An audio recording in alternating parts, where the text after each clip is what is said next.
is undertaking the 1,000-mile trek to measure the effects of the extreme cold on their bodies. Well, their trip will see them ski all the way without any outside support like wind power or skidoos.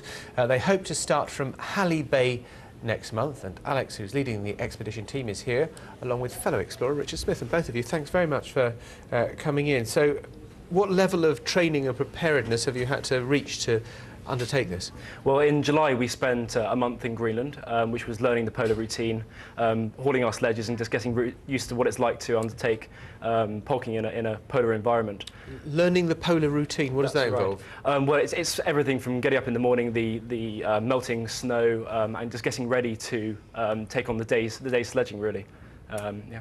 The bit I like best is we understand that you're estimated to lose 8,500 calories a day doing this. That's right. Sounds yeah. Excellent. Now 8,500 calories a day? Maybe not. Tell me what will it actually do to your bodies and your metabolism? I mean, particularly you, Richard, you're a cancer survivor. Yeah. You've put your body presumably through the mill enough with battling that disease, and yet you're looking for more aggro doing this.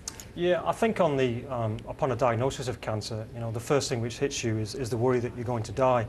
It's the immediate worry for anyone with cancer. And then from that, you know, you go through the cancer journey where you have to reassess your life about what you think is important in life and where you want to go. And for me, it was very much about getting fit again, and getting well again, and seeing the world and grabbing the world by its horns, and going out there and experiencing what nature has to offer. And this type of trip, this exciting trip, is exactly, you know, it floats my boat to try this sort of... Were you an explorer before?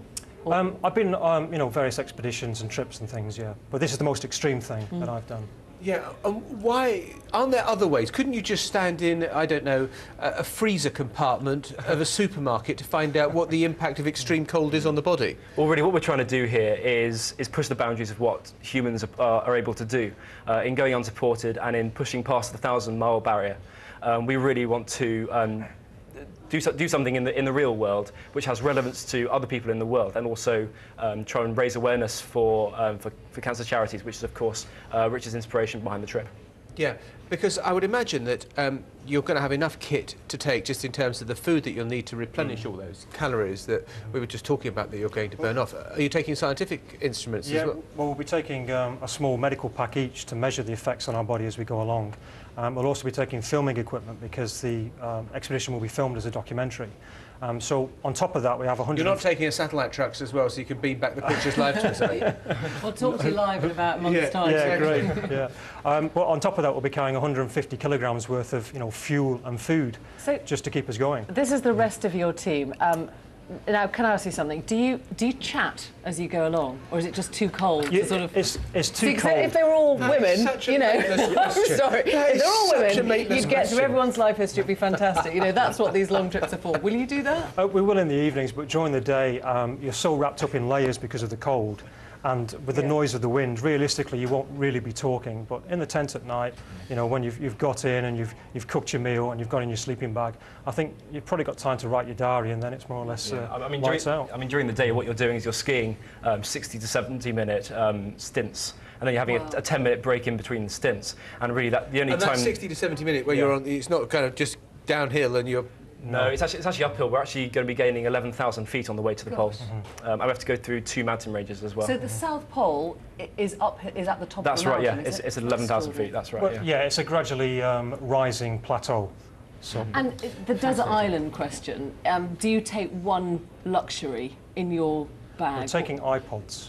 Oh, are you? Yeah, to help us with the extreme boredom of pulling polks 12 hours a day, just to keep ourselves sane.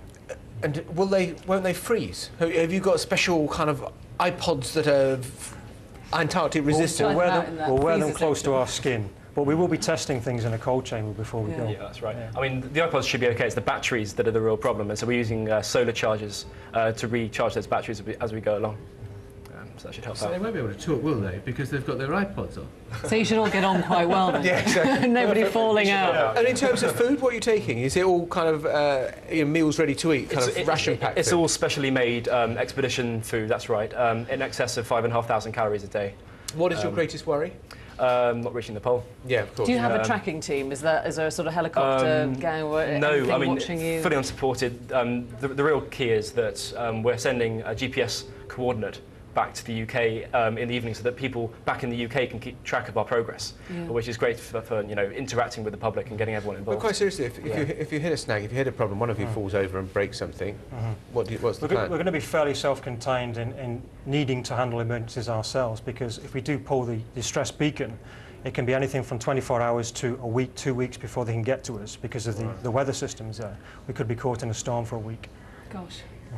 Well, very, very On that very sober note, we're going to very end. good luck. I hope Yeah, your wish you iPods luck. work. I hope the food lasts. If we could just put across a final point. Go very quickly. That we're actually still looking for our corporate sponsor at the moment. And so if interested corporate partners could go to JourneySouth2007.com, then that would be fantastic. I'll tell you what, we may well play this again. We'll take that address and we'll put it up on Fantastic. the screen. Thank you very much indeed. Thanks. Thanks very much for coming. Very, All very the good best luck of to you. luck. Yeah, Thanks very very much. good luck.